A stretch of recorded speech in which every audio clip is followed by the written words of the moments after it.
Hi, y'all. Jeff from the Idiot Car Guys. This is Tom. Welcome. Welcome back. So this is more kind of like we had an anniversary video that we kind of split, but we're here together. I made a camping trip or glamping trip to Iowa, and Tom came over from his house. So we wanted to sit down and do a quick video of the Mercedes automobile. We started with the Mercedes automobile as the Idiot Mercedes guys, and it's kind of developed since then because we've each now picked up various different vehicles that are not Mercedes-Benz.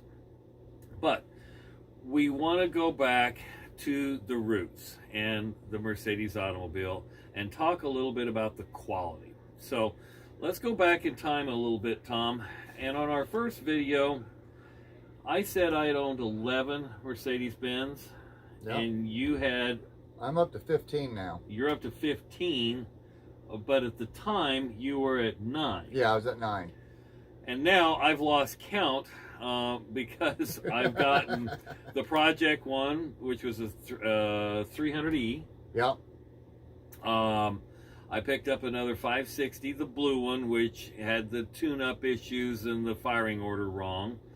Of course, then we all know about the 560 and the 300 SD, and then the 4MATIC. Now, And then the 190. Now the 190, which actually is being sold. Somebody from somewhere east of Fort Dodge is buying that, Fort Dodge, Iowa, and is going to rebuild it and lower it and put the graphics and put a V6 3.5 in it. So he's going to do some work, but he wanted a good platform of a car, and that car had a great platform. So out of all the Mercedes-Benz that you've owned, and you've gone around me now, I think you're at 15, and I think I'm at 14.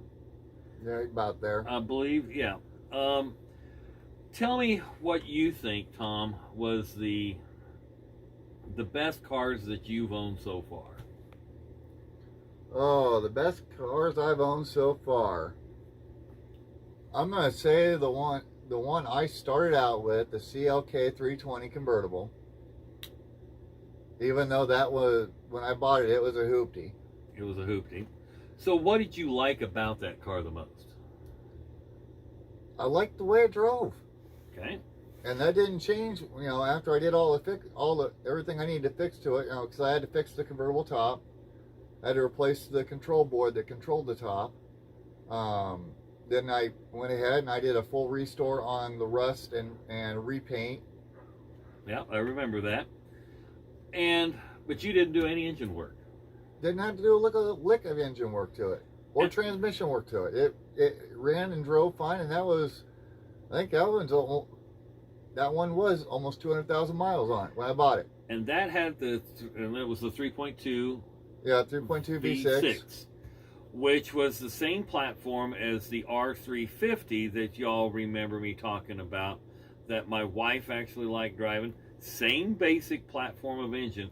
That is really probably one of Mercedes' better engines, I believe. And that was the same motor and transmission that was in all my E-classes.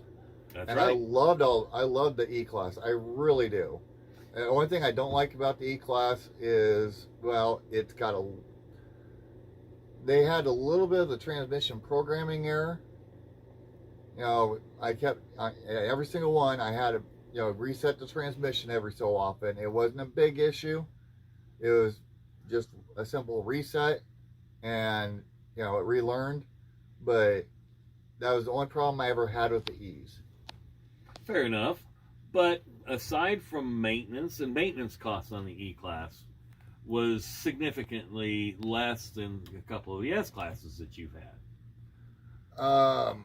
Yeah, maintenance was pretty low on all the E's, and believe it or not, maintenance wasn't that bad on the S's either. That's true. Now Now I had one, which was my 2000S. That was a pile. I hate that car with a passion. And that's the W 220. 220, which The bean counter's designed. The bean counter's designed. So, and Mercedes-Benz, we have the W126 and the preliminary of the S-Class, which is what I like the most. Then you have the W140, and then you have the W220. Yep. And then the 221 and 222. The 221 is what I currently have. Yeah. Yeah, the W220, I never did like that style myself. I didn't like the window controls way down on the doors. That was a negative for me. So I've never owned one. Now, that car when running is a great car. But it's got too much plastic pieces in it that break in the engine compartment. Yeah. And that one, maintenance-wise, did kind of bite me in the rear. The biggest problem I had on that was actually a little heater hose that kept leaking from behind the firewall, and it was just a $5 Mercedes only part from Mercedes that had to get put in. It took, I think, 6 hours of labor to get to it and get it out and replace it. And of course, the air ride suspension went out in it, which any car with air ride, you know, Chevy, Mercedes, BMW, it's Lincoln. That's a maintenance item no matter what. And Mercedes are a little bit pricier, but they actually last a little bit longer too. I mean, I just replaced the front air ride in my W221 last year, and it rides great. But it is expensive if you have someone else do it. If you could wrench on it yourself, and it isn't that hard to do, you'll save yourself a lot of money to do it. The shocks themselves, for example, my 221, I can buy a pair for $500. And that's not all bad. I mean, and when you consider, and folks out there, consider that, you know, each car you're going to have maintenance, and we've talked about this in several of our vehicles. And one of the things, you know, doing your oil changes and things of this nature. Now, I've always recommended, you know, and I believe Mercedes does in the modern cars now, recommend Mobil 1, I think is what they all state. So a full synthetic oil, and it does help the cars last a lot longer. But doing all the other things, and you know, and it's really just paying attention to what you own and what you're driving. So, in your opinion, out of all of the cars that you've owned so far, which one would you like to have back if you could ever find it? If I could ever find it, my CLK. Your CLK. I'm surprised you said that, but that was one that I really did enjoy riding with, and I remember when you brought that out to the house the first time, and that was my first experience in a convertible. Yeah. You know, I've never owned a convertible in my life, and that one really did scoot along very nice. Yeah, you're the one that got me to buy that one, remember? That's right. Oh, that's right. That was at an auction. I remember that, and that was a good little car. I remember the auction we went to on that. Yeah, I was at the auction. I was like, no one's bidding on this car. That's right. That was, and that auction guy, he's no longer there. He is operating out in Elkhorn, I believe. Yeah. And I haven't been back to his auctions, but that was fun times. So, which one would you have back? So, out of all of the Mercedes automobiles that I've owned, and again, I'm a vintage Mercedes person. I think I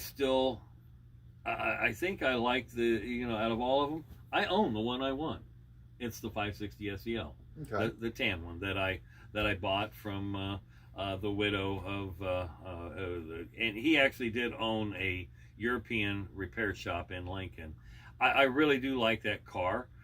There's a few little things that I still got to sort through it. There's something with in the rear suspension, still clunks around every now and then, but doggone it, I took that thing out the other day, Tom, and drove it, and it's like, oh, this is like heaven. I mean, it it is really a nice car, and I keep it in the garage. I really, it puffs a little bit when I first started, but it sits more than it's driven. So it's there's a little oil getting past the valve past guides. the rings, yeah. Yeah, the valve guides, and but once it starts, it runs, warms up. I truly do like driving it, so it's a pleasure. So I think that's the one. Second one might be the 380 SEC that I had back several years ago, and that style of car. It's a W126. It's actually the C126 chassis. So, but they take care of you if you take care of them. Now I am working up towards my dream Mercedes, and that's the G-Wagon. That's the G-Wagon. I would love to own, not the new G-Wagon, the one that they just did a refresh on. Any of the previous years, so I would love to back own in the early 2000s, early 2000s, even 90s or 80s. They are all the same. They are. They truly are the same car. The earlier versions are, they're a lot harder to find. In the United States, you can get probably early 2000s for in the $30,000 to $40,000 range. Did I see some of those? Yeah. So that would be a fun vehicle to own. That was before inflation hit and all the prices have gone astronomical. And now that the bubble has been about ready to burst, I think in the next year we'll see all those prices normalize and depreciation actually start hitting. So do you think some of the collector cars, like the ones like I've got, the on the W126, the 300 SD, the 560 SEL, do you think that I've kind of crested where the value is? I think you have temporarily crested, because I've been watching the auction sites like Bring a Trailer, Cars and Bids, all them, and I've been noticing that the sale prices haven't been as high, and that's because we're not technically in a recession, but we are in recession-like conditions. The first people that are going to start tightening their money is the collectors, and they're not going to be spending money on big ticket purchase items when they don't know what's going to happen next. I agree with you, and in fact, I've kind of pulled back a little bit. I mean, I don't have big money, obviously, but as far as my search for the car, the Cadillac Elante, my most recent purchase, was kind of the replacement of a vehicle and selling a boat. Was it a smart purchase? I don't know. It's a fun car. It's a little different, and it's not a Mercedes-Benz. Yeah, and just like the Cavalier, when I purchased it, we weren't really looking for it, but it popped up, and it's like, wow, it's only got 67,000 miles. How can you turn that down? Yeah, and $1,000. And you're going to put a lot of money into it. Oh, not as much as you think. Well, but again, I'm doing all the work myself. And see, that's it, folks. In today's times, the cars are throwaways. If you could do some of the work yourself, it pays you in dividends. If you got to go and take it to a mechanic, every time you turn around, you're going to spend, and so then it makes that cost of ownership a little bit higher. So that's one thing to be, to be cautious of. I mean, it doesn't hurt to learn a trade. And on these cars, there are so many resources out there online to go out there and go, all right, for example, my air ride went out. How do I diagnose it? How do I fix it? Yeah. Or my check engine light's on. Okay, well, I have a product that I use almost exclusively to find out what's going wrong with my vehicles. It's called a Blue Driver. I think I spent $60 for it 2 years ago, and it updates itself through my phone, and it gives me my engine codes. It gives me possible fixes to them. Now, we're not endorsing the product in any way, because we're not being paid by buy them, but No. that is a product that you have found that that is a works for product you. I use. I mean, I even tried the Voyo one. The Voyo one I don't recommend because it doesn't work as well. It's got features that aren't on my Blue Driver, but it doesn't work hardly as well as the Blue Driver has. And the Blue Driver has gotten me tons and tons of codes, and you can even clear your codes from that device. Okay. So, anything you want to add to close this out? I mean, again, folks, this is all about, if you want to keep a car last a long time, we're not, I'm not recommending a Mercedes-Benz, but that's the vehicles that I like. But, any vehicle, as long as you take care of it, if you do the recommended maintenance when it's due, it's going to take care of you. Now, I would recommend a Mercedes because the build quality is far none. I mean, you get your little bit, if you like your luxury, you get your luxury. If you like your performance, you get your performance in a Mercedes. And, cost of ownership wise, well, that's probably about the same as any American car. I would say less. Yeah. We've got my Suburban out there that's got so many things wrong with it that are little things that would not happen on a Mercedes because it would not pass the quality check. That's true. That's true.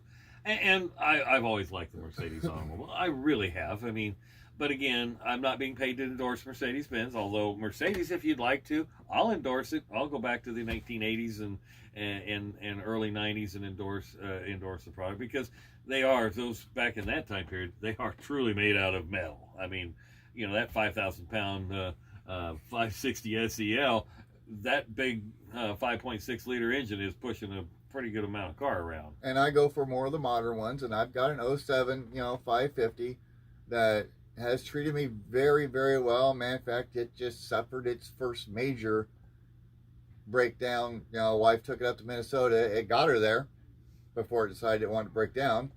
And even that's a maintenance item. A battery. I mean, something simple, but it's not going to be where she's at because of, what it is. But, yeah.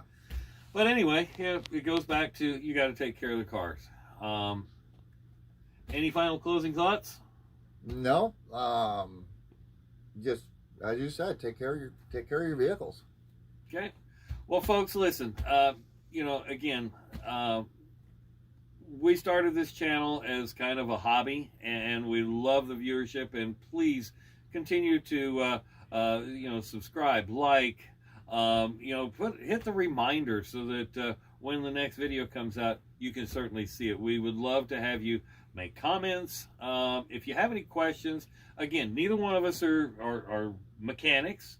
I spent a lot of years in the recreational vehicle industry.